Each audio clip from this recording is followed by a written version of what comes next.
Highways Mona Lisa Bhonsle ఆ అమ్మాయికి సంబంధించి వార్తలు చూసినప్పుడు నాకు అనిపించిందండి,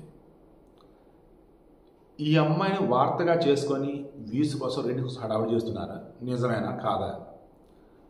కుంభమేళ దగ్గరికి వచ్చాడట ఒక ప్రొడ్యూసర్ జితేంద్ర నారాయణ ఎవరు, అతను ఏమన్నాడు, సరోజ్ మిశ్రా ఉన్నాడు కదా మోనాలిసాను పక్కన పెట్టుకుని అటు ఇటు తిరుగుతున్నాడు, వాడు పెద్ద మోసగాడు, ఆ అమ్మాయిని ట్రాప్ చేశాడు, వాడు అమ్మాయిని వాడుకుని వదిలేస్తాడు, ఆ అమ్మాయికి తెలియట్లే విషయం, మోసం అయ్యా, ఆ అమ్మాయిని వాడుకుని వదిలేసేటప్పుడు సినిమా తీయడయ్యా అని చెప్పేసి అన్నాడు.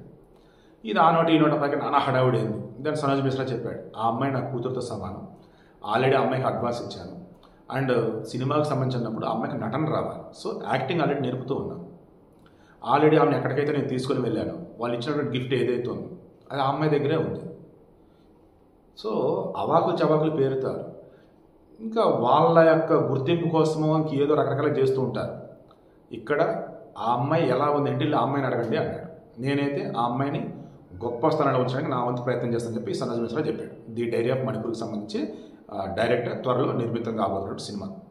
దెన్ ఇక ఈ అమ్మాయి మోనాలిసా ఆల్రెడీ తనకి కేరళలో ఒక షాప్ ఓపెనింగ్కి వెళ్ళినప్పుడు వాళ్ళు 15 లక్షల వర్తున్నటువంటి ఒక నెక్లెస్ లాంటిది, గొలుసు లాంటిది ఇచ్చారు బంగారం, అది తీసుకొచ్చి ప్రేమగా వాళ్ళ అమ్మకి అలంకరిస్తూ ఉంది చూడండి.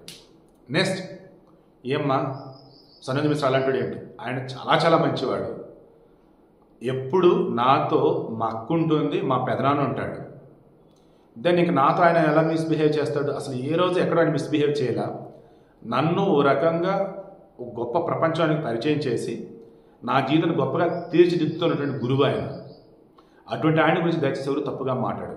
ఇదిగో నేను ఇప్పుడు ఇండోర్లో యాక్టింగ్ నేర్చుకుంటూ ఉన్నా, ఇండోర్ మధ్యప్రదేశ్, సో మా ప్రాంతమే, ఇండోర్లో యాక్టింగ్ నేర్చుకుంటూ ఉన్నా, అండ్ ఇల్లు అవన్నీ కూడా బ్రహ్మాండంగా ఇప్పుడు మేము గొప్పగా ఉన్నాం, లైఫ్ అంతా బాగుంది, అంతా మంచిగానే ఉంది, మంచిగానే జరిగింది, రూమర్స్ పట్టించుకోదు, నన్ను ఎవరు ట్రాప్ చేయలేదు, నా దగ్గర ఎవరు అసభ్యంగా ప్రవర్తించలేదు, నాతో ఎప్పుడు మా పెదనాన్న మక్కలు ఉంటూనే ఉంటారు, అండ్ ప్రజెంట్ యాక్టింగ్ నేర్చుకుంటూ ఉన్నా, వన్స్ నాకు యాక్టింగ్ వచ్చిందంటే ఇక సినిమా స్టార్ట్ అయిపోయినట్టే.